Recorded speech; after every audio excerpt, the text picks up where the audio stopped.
네, 수감 중임에도 밖으로 나올 수 있도록 해주는 것이 보석인데요. 이 보석이 수감 기간을 결과적으로 감형시켜주는 것과 마찬가지로 일종의 수감 기간 세일로 변질되고 있다는 강한 비판이 제기되고 있습니다.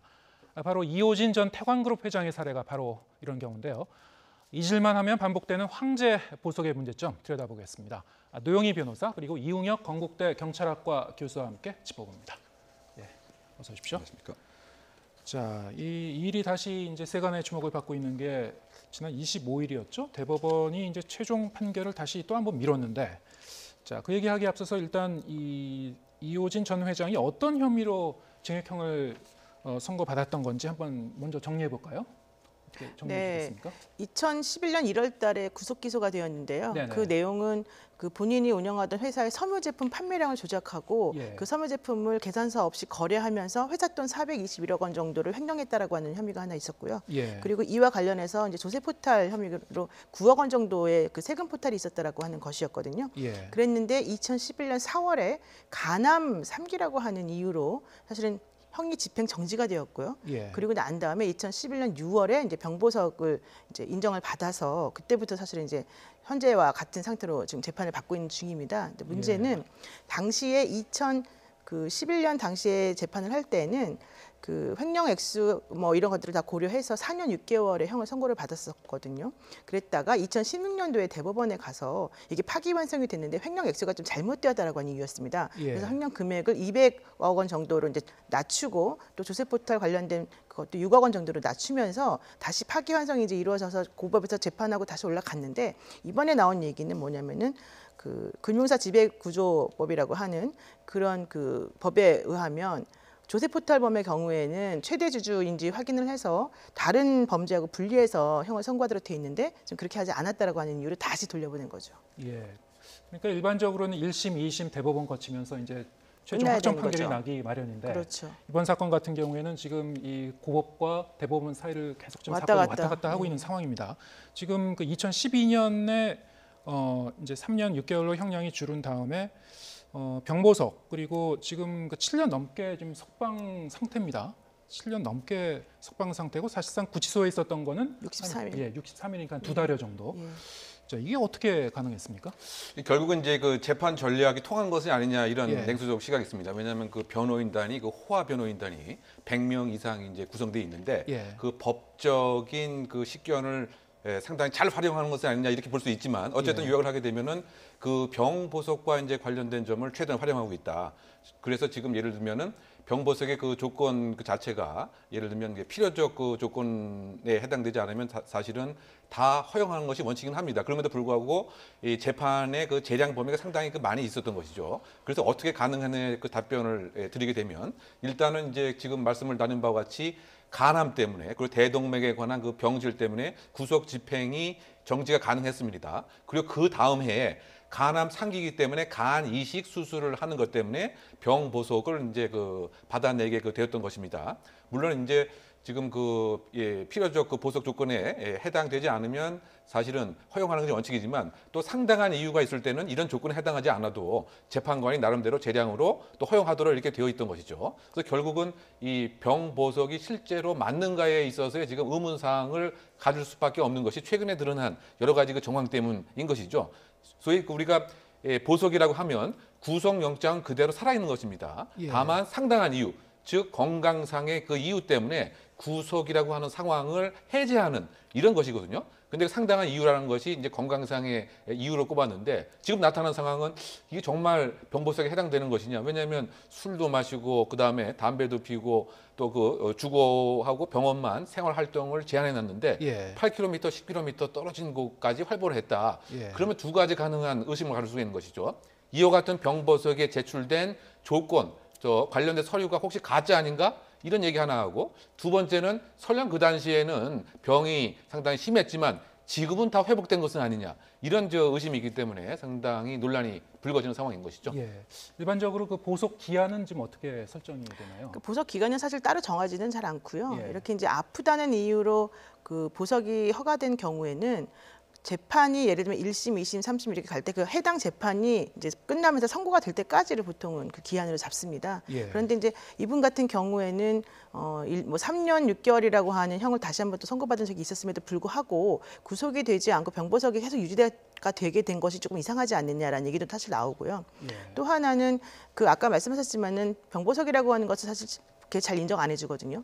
그러니까 무슨 얘기냐면은 대부분의 경우 사람들이 다 아프다는 거예요. 그렇죠. 그리고 예. 구치소나 이런 데 들어가면은 환경이 바뀌기 때문에 더 많이 아프고요. 그러면 병원에서 다녔던 사람들이라 하더라도 구치소에 이미 그 의사들도 있고 의무과장이라고 보통 불리우는 또 근처에 병원도 있기 때문에 굳이 밖에 내보내면서 그 사람에게 자유를 줄 필요가 없다는 게 바로 이제 일반적인 시각인데 이번 같은 경우 사실은 7년 동안이나 이렇게 장기적으로 병보석이라고 하는 거는 아마도 간암 3기 혹은 간암 이식 수술 이런 것들이 조금 더 자극적으로 다가와서 그런 게 아닌가 생각이 들어요. 그렇지만 그렇다 하더라도 현실적으로 우리가 용인할 수 있는 범위를 좀 벗어난 지나치게 너무 이렇게 특혜적인 병보석이 아니었나라는 생각이 좀 들고 있습니다. 네, 뭐 일반적인 경우에는 일반 사람들은 사실 저렇게까지 보석은 가능하지 않을 것이다. 그렇죠. 네. 저희가 사실 사건을 여러 번 해봤는데 예. 저희가 병보석 신청한 경우도 많아요. 그런데 예. 대부분 경우는 받아들여지지가 않고요. 예. 또 수술 날짜가 잡혀 있다고 하더라도 수술을 간단하게 하고 다시 들어오라고 하는 경우도 있고요. 그러니까 예. 이게 이제 집행 정지 상태를 말하는 건데 그래서 결과론적으로는 병보석이라고 하는 거 거의 받아들여지지가 않는데 예전에 여러분 아시다시피 영남제분에서 그때 그 자신의 뭐 사유와 부정한 행위를 했다라고 하는 여대생을 살해하도록 사주했던 그 피고인 같은 경우에는 형 집행 정지를 받았습니다. 그때 본인이 아프다는 이유로. 예. 네, 그런 경우에 진단서가 사실은 아프다라고 하는 걸 입증할 만한 진단서가 의사 명의로 작성돼서 제출이 되었는데 그때 나중에 알고 보니 그게 좀 가짜였다. 그래서 그 의사 선생님 같은 경우에는 처벌을 받은 걸로 알고 있거든요. 예. 그렇다면 이번 사건 같은 경우에도 혹시 이제 이 사람에 대해서 뭐 굳이 꼭 그렇다는 건 아니겠지만 그 병보석을 허가할 때 제출했던 서류라든가 진단서라든가 이런 것들에 대해서 혹시 무슨 잘못된 게 있느냐 이런 것도 한번 좀 검토해봐야 되는 게 아니냐 생각이 듭니다. 네, 아까 뭐 이 교수님도 잠깐 언급하셨습니다만 지금 뭐 건강상 이유로 보석을 받았는데 뭐 밖에 뭐 술 마시러 다니거나 뭐 심지어는 뭐 떡볶이를 먹거나 이런 모습이 뭐 언론에 포착됐었던 것으로 지금 보도가 된 적이 있었거든요. 자, 이게 사실 이게 상식적으로 가능한 건지. 예. 그렇죠. 그러니까 이제 이번이 처음 사항이 아닌 것 같습니다. 네네. 사실 그 2016년도에도 예. 이와 같은 논란이 한번 불거졌습니다. 예. 과연 이제 건강상의 문제가 있는 것이냐 예. 의문을 갖게 된 것이죠. 반대로 보면 이건 정말 목숨을 건 일탈이 아니냐 이런 평가도 나옵니다. 왜냐하면 간암 3기 정도라고 한다면 맥주 한 잔에도 상당히 생명에 치명적인 영향을 이제 주는 것인데 예. 이런 일이 과연 이제 가능하겠느냐. 그리고 이제 그 떡볶이와 함께 맥주도 마셨는데 떡볶이라고 하는 것 자체도 사실은 이제 매운 거 아닙니까? 그러면 예. 대동맥 질환이라고 하는 것 때문에 병보석이 하나의 원인이 됐다고 해서 지금 자유로운 상태인데 예. 그것도 이제 그 앞뒤가 안 맞는 것 같다. 이런 비난이 있고요. 더 중요한 것은 병보석을 허가할 때 일정한 그 조건을 정해놓고 합니다. 즉 거주에 있어서 병원과 집 근처에서만 활동하는 것을 하는데 지금 이렇게 그 음주하고 여러 가지 시간을 보낸 것이 병원과 집으로부터는 각각 8km, 10km 이상 떨어진 것이다. 그러면 그 보석 허가 조건에도 반하는 것은 아니냐 이런 논란도 함께 있는 것 같고요. 예. 그리고 이제 그 이 회장을 목격했다고 하는 사람들의 증언에 의하면 이게 단발적인 것이 아니고 거의 매일 왔다 이렇게 증언한 것도 사람도 있고요. 더군다나 8시부터 새벽까지 계속 술을 마셨다 이런 얘기도 그 나오고 있는 상황이기 때문에 이것이 정말 사실이라고 한다면 보석 허가를 적극적으로 취소할 이럴 상황이 아닌가라고 하는 의문도 좀 드는 것 같습니다. 물론 이제 이번에 그 대법원에서 그 부분에 있어서는 전혀 변경을 하지 않았지만 예를 들면 검사가 취소에 관한 청구를 한다든가 아니면 제가 생각할 때는 법원도 직권으로 이 사항 자체 보석을 취소하는 이런 결정도 한번 생각해 볼 필요가 있지 않나 생각합니다. 그 부분과 관련해서 조금 이상한 부분이 하나 있긴 해요. 네. 2016년도에 그 아마 박주민 의원이 이 예. 병보석과 관련해서 좀 뭔가 이상하다라고 하는 의심을 한번 이제 내비친 적이 있었었고 그래서 사실은 검찰에서 그걸 확인을 해보겠다라고 조사를 해보겠다고 했었거든요. 네. 그랬는데 그 결과에 대해서는 공개를 하지 않았습니다. 그리고 결과 공개 안 했을 뿐더러 계속해서 그 보석 상태가 유지가 되고 있어요. 그 얘기는 무슨 얘기냐면은 중간에 한번 이런 의심이 있어서 한번 조사를 했지만 조사를 해보니까 뭐 특별히 의심될 만한 상황이 보여지지 않았다라는 식으로 검찰이 판단을 내렸을 가능성이 높다라고 하는 거죠. 예. 그렇지 않고서야 검찰이 그걸 확인한 다음에 만약에 의심스러운 부분이 있는데도 불구하고 그걸 안 해줬다, 그러니까 취소를 다시 신청하지 않았다는 건 좀 말이 안 되거든요. 그래서 그 부분과 관련해서 혹시 당시에 검사가 제대로 이 조사를 했었던 것인지 내지는 정말로 그 조사 결과에 의하니까 이 사람이 보석을 해줘야 되는 상황이었는데 이 사람이 정말 목숨을 내놓고 이런 식의 행동을 하고 있는 것인지 예. 이걸 확인해 봐야 되고요. 지금 이 피고인 같은 경우에는 거주지가 장충동이라고 그러거든요. 예. 그리고 병원은 방이동을 다니고 있어요. 네. 그러면 방이동하고 장충동에서만 사실은 이 모든 행적이 나와야 되는 것인데 사실은 골프장에서 골프 쳤다는 얘기도 사실 나오고 또 방이동 근처에는 술집에서 계속 드나들었다는 얘기도 나오고 있어서 이분의 행동 반경이나 이런 것들이 상당히 넓어요. 그래서 이런 여러 가지 것들이 지금까지 7년이나 지나는 동안에 아무런 문제 없이 그대로 넘어갔다라고 하는 것도 사실 좀 조직적으로 좀 뭔가 문제가 있었지 않느냐라고 하는 의심을 할 수밖에 없어서 그 부분에 대한 확인이 좀 더 필요할 것 같습니다. 예, 지금 말씀하신 대로 뭐 그런 문제 제기가 된 게 이미 한 2년 전에도 그렇죠, 있었습니다. 예, 1차적으로 그런 문제가 제기되면은 이제 검찰이 이제 확인할 책임이 있는 거고요. 그렇죠. 네, 근데 과연 좀 철저하게 확인이 되고 넘어갔느냐 이건 뭐 다시 한번 따져봐야 될 문제 같습니다. 자, 앞서 국회 국정감사에서도 이호진 전 회장의 황제 보석 논란에 대한 이야기가 나왔는데요. 자, 이 내용도 들어보시겠습니다. 근데 7년 6개월 동안에 구속 기간이 딱 63일이더라고요. 그럼 63일로 환산해 보니까 제가 5% 사는 거더라고요. 뭐 세일할 때 나는 90% 세일까지는 봤는데 95% 세일을 한 거예요. 12년 6월에 미국에서 간이식 받는다고 병보석을 받았어요. 그 뒤에 하루도 단 구속이 안 됐어요. 그런데 보도 내용을 보니까 술집도 아니고 떡볶이 먹고 다 하더라고. 접대 명단 중에요. 이호진 회장이 한참 수사를 받고 있을 당시예요. 그때 법무부 장관이었던 이기남 장관도 포함되어 있더라고. 나는 초호화 골프장이다라고 합니다. 만약 이들이 직무 관련성이 있으면서 골프를 공짜로 쳤다. 그러면 뇌물주 적용이 가능하죠. 법리적으로 더 검토를 해봐야 된다고 생각합니다. 이 황제 보석으로 이렇게 장기간 불구속 상태에 있는데 2심 재판만 3번 하는 이 아주 진 기록이 나는데 관심 가져주시기 바랍니다. 예, 알겠습니다. 네, 지금 얘기 들어보면은 이제 국감장에서 골프 접대 논란까지 나옵니다. 그렇죠. 자, 이거 외에도 이 전 회장에 대한 여러 의혹이 지금 지적이 되고 있는데, 자, 이 정도면 이게 조사가 필요한 상황 아닙니까?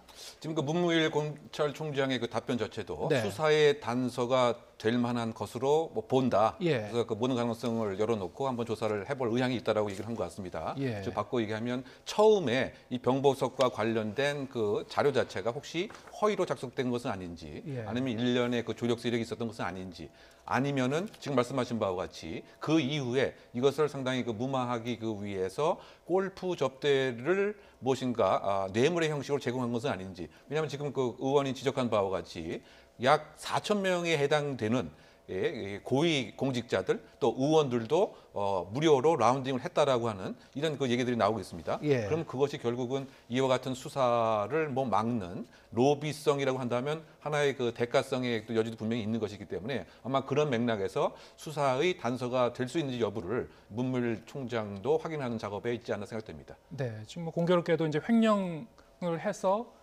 샀던 것도 이제 이 골프장 이제 상품권을 그렇죠. 이제 사들였고요. 그게 이제 이런 정황상으로 보면 이제 골프 접대 논란과도 자연스럽게 연결되는 논리적 구조를 갖고 있습니다.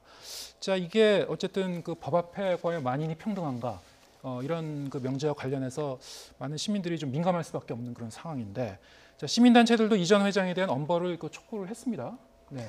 근데 아까 말씀드린 것처럼 정말 일반인이었다면 이런 식의 병보석이 가능했겠는가 이거 사실 조금 의심스러운 부분이 있고요. 예. 또 하나 저는 이번에 그 파기환송된 것도 조금 사실 좀 이상하다고 봐요. 왜냐하면 이번에 파기환송된 내용은 금융스타 지배구조법이라고 하는 법률에 의해서 원래 분리해서 그 형에 대해서 선고를 해야 되는데 그렇게 하지 않았다는 거거든요. 네. 근데 그런 것들을 확인할 책임이 1차적으로는 검찰에게 있습니다. 검사가 원칙적으로는 분리해서 기소를 해줘야 되는 거거든요. 예. 그리고 또 내지는 최대 주주인지 확인을 해봐야 되는 했다는 거죠. 그런데 그런 것들을 먼저 검찰이 확인을 안 하고 그냥 같이 합동으로 기소를 했지 않습니까? 두 번째로는 그런 것들을 또 확인할 의무가 물론 뭐 피고인이 알아서 애써서 뭐 주장할 수도 있겠지만 이거는 민사 사건이 아니라 형사 소송이기 때문에 예. 법원에서도 직권으로 이런 것들을 판단했어야 되는 겁니다. 예. 근데 지금 7년의 재판이 진행되고 1심, 2심, 3심이 지금 몇 번이 왔다 갔다 하는 상황이 한 번도 그 점이 지적된 적이 없었다는 거예요. 예. 그 얘기는 무슨 얘기냐면 금융사 지배구조법이라고 하는 그 법이 사실 명백히 존재를 하고 있었음에도 불구하고 예. 검찰도 거기에 대해서 제대로 확인을 하지 않았고 법원도 이걸 제대로 판단하지 않았다는 거라서 검찰하고 법원이 조금 뭐 횡령 액수와 무관하게 이런 식의 절차적인 부분에 있어서 조금 직무를 좀 유기하거나 좀 잘못 판단한 게 아니냐 이제 이런 의심이 좀 든다는 거죠. 이게 상당히 좀 그 법리적인 내용이어서 예. 제 시청자분들이 듣기에는 좀 어려울 수 있을 것 같은데요. 이번에 이제 그 지난 25일 날 대법원이 다시 이제 그 고법으로 그렇죠. 돌려보낸 파기환송시켰어요. 파기환송한 그 이유가 조금만 좀 더 설명해 주시겠습니까? 그러니까 파기환송시킨 이유가 네. 실질적으로 이 조세 포탈 범의 경우에는 예. 그 사람이 이제 최대 주주로 이제 판단이 되었을 때에는 조세 포탈 혐의와 나머지 혐의를 분리해서 선고하도록 그 법에 명시가 되어 있어요. 예. 그런데 그런 것들을 명시적으로 되어 있는 그 법의 규정을 어겨서 기소 자체를 횡령하고 조세 포탈 범하고 뭐 이것저것을 다 섞어서 같이 기소를 해버렸다는 거죠. 예. 그러니까 처음에 기소도 같이 하면 안 되는 건데, 그러니까 검찰이 일단 기소를 좀 잘못한 게 아니냐 의심을 그때 두는 거고, 두 번째로는 그런 식의 잘못된 기소와 재판이 지금 7년 동안 이루어지고 있는 거 아니겠습니까? 그러면 형사소송이라고 하는 것은 법원이 직권으로 잘못된 것에 대해서는 스스로 판단을 해서 결정을 내리게끔 되어 있는데, 법원이라고 한다면은 어떤 법을 적용해서 제일 잘하는 분들일 텐데 그런 것들이 문제가 됐다면 1심, 2심에서 이미 다 걸러져서 이거 좀 제대로 다시 판단해야 됩니다. 내지는 분리해야 됩니다라고 먼저 얘기를 했었어야 된다는 거죠. 피고인이 얘기 안 하더라도. 근데 그런 것들을 하지 않고 지금 벌써 몇 번이 흘리는 동안에 이제 와서 갑자기 대법원에서 다시 파기환송시키면서 그런 얘기를 했다는 게 조금 의심스럽다는 거고, 그다음에 마지막으로는 검찰이 사실은 항소를 안 했기 때문에 이제 다시 되돌려보내서 파기환송돼서 고법에서 판단을 하더라도 사실은 이 회장에게는 불리한 판결을 내릴 수가 없어요. 네. 그러니까 하나가 또 이제 흥미로운 것이 말이죠. 이와 같은 사항을 그 지난번 그 재판에서는 변호인 측에서 주장을 하지 않고 있다가 그렇죠. 예. 이번 그 상고심에서 주장을 한 거죠. 뻔히 알고 있었는데도 왜 그랬겠느냐 이런 의심을 갖게 됩니다. 그러니까 왜냐하면 재판 지연을 목적으로 한 이 변호 전략이 아니었겠느냐. 근데 왔다 갔다 하게 되면은 그 기간 동안 적어도 자유로운 생활은 계속 그 할 수가 있기 때문에 네. 이 법에 대한 것을 나름대로 활용을 해서 마지막 카드로 갖고 있다가 그렇죠. 시간을 예. 또 그 끌기 위한. 예. 그래서 이번에 그 대법원 판단도 사실은 이제 죄의 유무에 대해서는 언급을 하지 않고 절차적으로 그 하자가 있었다. 왜냐하면 법에 명확하게 따로 분리해서 선고와 심리를 했어야 되는데 경합범으로 처리하지 말고 예. 그렇게 됐음에도 불구하고 이것이 이 검찰과 법원이 이 법을 사실 위반한 꼴이기 때문에 이것은 흠을 보정해야 됩니다. 제대로 잡아야 되는데 이 기간이 적어도 한 2년까지 또 걸릴 수 있는 것을 변호인단은 이미 다 알고 있었기 때문에 지난번 재판에서는 주장하지 않고 있다가 이번에 주장을 하게 되면 결국 시간은 2년 정도 또 확보가 되는 이런 것이 아니냐라고 하는 비판적 시각이 설득력을 얻고 그러니까 있습니다. 변호인은 예. 당연히 그런 식으로 전략을 쓸 수밖에 없어요. 왜냐하면 피고인의 이익을 위해서 움직이는 사람들이니까. 네. 그러니까 제일 중요한 건 검찰과 법원이 그런 것들을 미리 캐치를 해서 이 법 적용을 할 때 잘 해줘야 된다는 거거든요. 일반적으로는 좀 소홀히 하는 부분입니까? 이것이? 금융사 지배구조법이 뭐 아주 일반적으로 매번 등장하는 법률은 아니기 때문에 예. 뭐 정확하게 따져보지 않으면 모를 수도 있겠지만 제일 중요한 거는 이 사람이 그 7년 동안 재판을 받는 과정 중에 이게 한 번도 드러나지 않았다라고 하는 거는 조금 상식적이지 않다. 저는 예. 그렇게 생각합니다. 예. 자, 근데 이제 어쨌든 간에 이번에도 이제 그 구속을 이제 피하게 된 건데, 자, 그러면 이게 보석도 계속 유지가 되는 거죠? 그렇죠. 그러니까 보석이 취소가 되어야지 되는데 네. 원칙적으로는 이제 예를 들면 실형이 선고가 되고 나면 법정 구속을 시켜버리는 경우가 많아요. 이런 식으로 3년 6개월이든 4년 6개월이든 간에.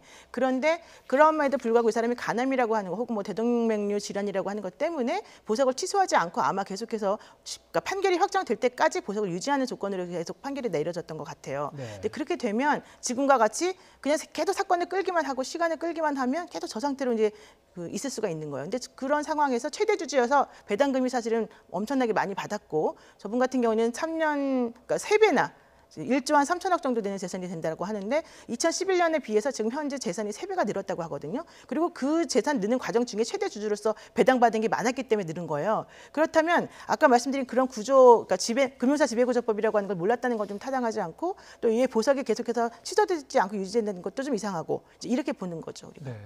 자, 그럼 이 조세 포탈 부분을 이제 다시 이제 검토를 하면서 그렇죠. 그럼 거의 연동돼서 그 횡령 부분에 대한 그 형량도 좀 연동해서 조정해야 되는 그런 문제가. 근데 횡령액 같은 경우는 아마 좀 한 번 이제 낮춰지지 않았습니까? 예. 처음에 한 420억 정도 된다라고 했다가 그게 파기환송되면서 사실 6억 원 정도로 줄어들었거든요. 예. 그러니까 아마도 변호인들이나 피고인 입장에서는 그 정도면 받아들였을 가능성이 있고 만약 그 부분에서 항소를 했는지 이제 확인을 해봐야 되겠지만은 그것과 관련해서는 아마 지금 새롭게 다시 횡령 액수를 좀 조정하거나 이러지는 않지 않을까 예. 듭니다. 네, 아무튼 좀 더 지켜봐야 될 것 같은데요. 어쨌든 그 우리 사회의 사법 시스템의 어떤 그 허점을 그렇죠. 보고 있는 것 같습니다.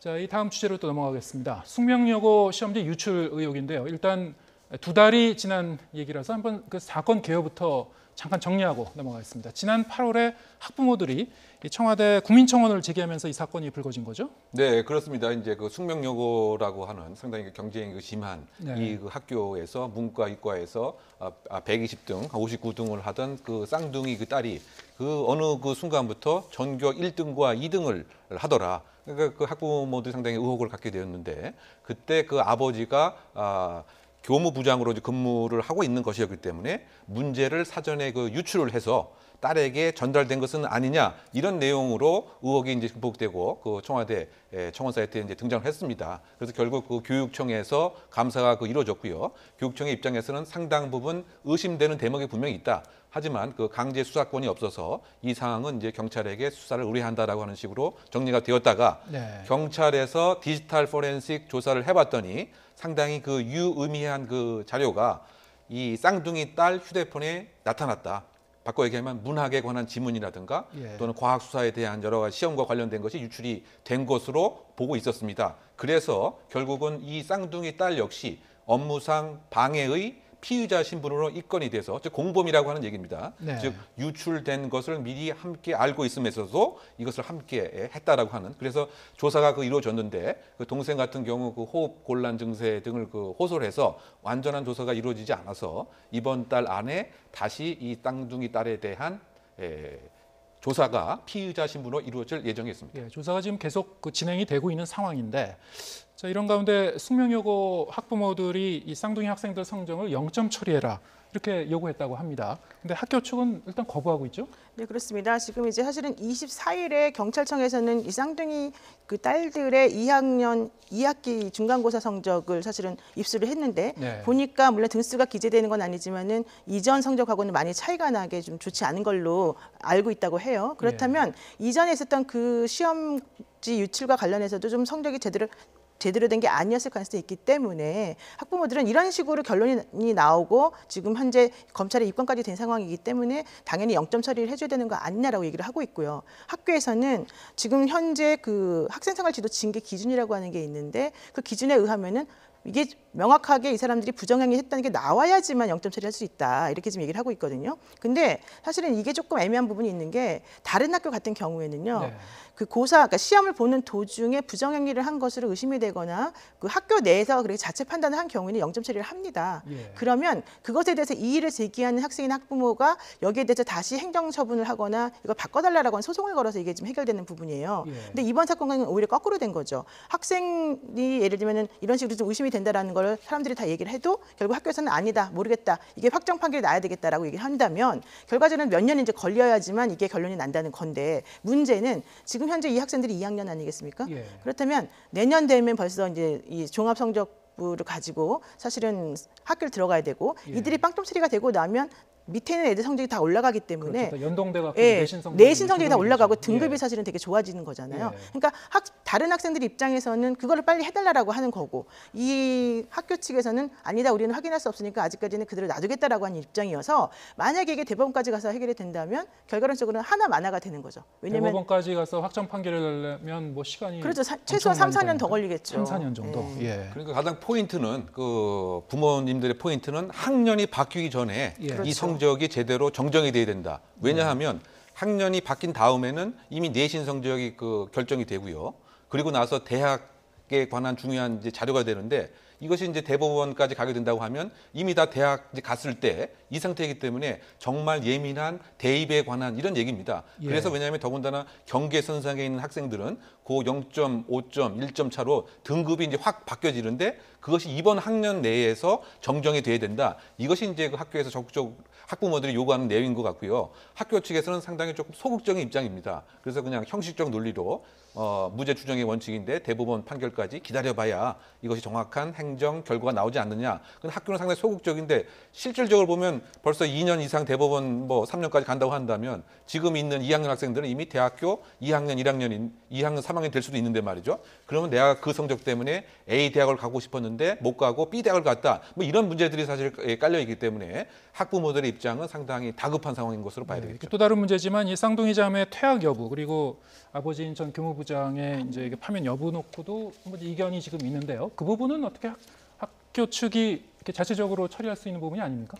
그러니까 원래 그 퇴학이라고 하는 것도 퇴학을 시킬 만한 근거가 있어야 되는 예. 것이고 여기서 말하는 근거라고 하는 것은 시험 문제를 유출했다라고 하는 업무를 방해했다라고 하는 혐의잖아요. 예. 근데 지금 학교 측에서는 업무 방해하지 않았다라고 처음부터 주장을 했었었고 예. 또 이 아버지에 대해서도 그런 행위를 하지 않았다고 학교 측에 계속 감싸고 있던 상황이었어요. 예. 그런 상황이기 때문에 퇴학을 시킬 만한 근거가 없다라고 하는 게 확정 판결 나기 전까지는 우리는 아무것도 확인할 수 없다라고 하는 게 학교 측 입장인 것이고 예. 그렇기 때문에 사실 퇴학도 안 된다라고 하는 게 학교 측 입장이고요. 당연히 파면 여부도 이게 지금 형사적으로 문제가 되어서 이 사람들이 정말 업무 방해했다는 것이 드러나야지 되는 거 아니냐라는 게 학교 측 입장이거든요.